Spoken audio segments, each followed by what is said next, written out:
How's it and aloha, is your Unc Burpee Yoga Uncle. Went to H-Mart to check out their raw crab season and also their KimChi Stew with a little bit of hack. I love Korean food because there's a spiciness and a lot of texture and flavor and umami flavor in it. So I'm gonna try these too. Typically both of these are kind of expensive when I go to a restaurant. Let's go. Fitness, foodies, and the fabulous absurd. From burpees to Camus, you're never gonna know what you're gonna get from your Unc Burpee Yoga Uncle. So yeah, for raw crabs, typically for a serving of one crab, which is 2 pieces, it runs anywhere from $30 to $65. And right here, I think I got about total of 2.5 to 3 crabs, cost like $15. So obviously, I'm probably not getting like fresh raw crabs, but I ain't gonna complain. I'm gonna try it and see what the flavoring is like. They probably use frozen crabs because there's no way for $14 for that many crab pieces that I'm getting fresh ones.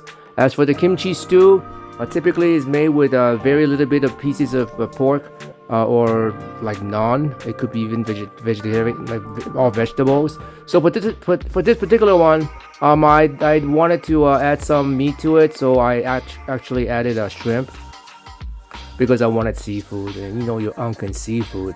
So as the stew is stewing away, I tasted some of it and it tastes pretty good. I didn't have to add anything to it, but I did want to add shrimp, so I put a couple pieces of shrimp in there. Of course, deveined, just to add flavor to the soup. But the soup itself is good by itself, and again, it's very cheap for a serving of this. Where I'm at, it can range you anywhere from $15 to $20 depending on what restaurant you go to. And for the price I paid for this, I was like super happy with it, man. If I live in a place where there's an H-Mart and they're all over California, and I know they're even in Canada, I would definitely go and check them out. And here's my mukbang. I got my crab there, and I got my kimchi stew, or I call it kimchi jigae, but I added shrimp to it. Again, you don't have to add the shrimp to it. And that's my banchan. Basically pickle, I think pickled cabbage and pickled cucumbers. So I'm gonna go and try it out. On that one piece of bread, it comes from a Taiwan shop. It's okay. It was just leftovers. Obviously I'm eating a packaged good from a supermarket, right? So I can't be top-notch eating all the food I'm eating. So I'm checking the food out, and I taste. It's my mouth is watering thinking about it, and for those of you that look at it and go, oh my god, that must be 10,000 degree level of heat because there's so much redness. There's something about eating Korean food. It just looks like it's spicy and hot because of the vibrancy of the red peppers they use. But really, it's not that hot. I mean, a Thai chili pepper, like the peppers I love the most, they're hotter than these.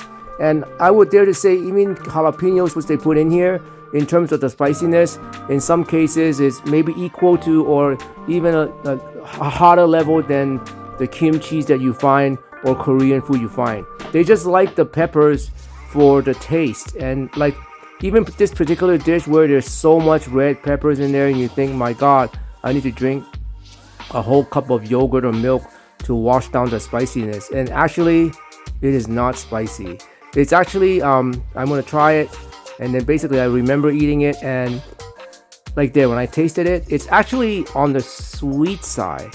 In fact, a lot of Korean food is on the sweet side. If you ever go to the Korean supermarkets and go look up the aisle where they have all the syrups, the rice syrups and the corn syrups and the wheat syrups and the sugar syrups and the syrup, you realize how much sugar additions they put into every single recipe. I am not kidding. I cook, so I realized that oh my god, you need this syrup and that syrup. Then I realized that's the reason why Korean food is so popular, because it's on the quadrant of food taste wise. It's a little bit on the spicy side, but not super spicy, and it's on the sweet side.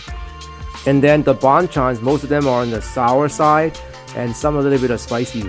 And that's why Korean food is taking off in all the world. In fact, a lot of food, if you think of the popularity of the different countries' food and why they're popular and why they're not, it comes down to that. It's got a very strong flavor of sweetness or saltiness or spiciness or just herbs, right? So anyway, the rest of the mukbang is coming in. I love the food. If you get a chance to pick up to-go food from H-Mart, I definitely would do it. Here I'm trying the kimchi jigae, which is basically KimChi Stew, and this is good too, just as good as the restaurants. When you go to Korea, which I had a chance to go to many times, there's thousands and thousands of restaurants serving basically the same thing you find in the same things that you find in America and the rest of the world. So you can't really go wrong. Kind of like going to eat in a McDonald's, right? They all taste kind of the same, but maybe some McDonald's are better. I don't know what I'll say, but I can say that I haven't eaten Korean food where there's really like super bad, especially from a Korean outfit like H-Mart. And if you go to a Korean restaurant and you see Omama-san there, I'm pretty sure the food is pretty good too. Some might be much better, but like they say in football, the floor is not that low for a lot of Korean places when you go eat. The ceiling could be higher in some places, but the floor is not low. So go ahead and try the food around the world. Try different ethnic foods. You'll try over there because you never know what you're gonna like until you try it. And thanks for stopping by this far. If you're listening to my nonsense up till now, please hit that like and subscribe button. Okay, bless up. Each day, get new experiences because nobody can take that away from you. And each day, be a better version of yourself today than yesterday.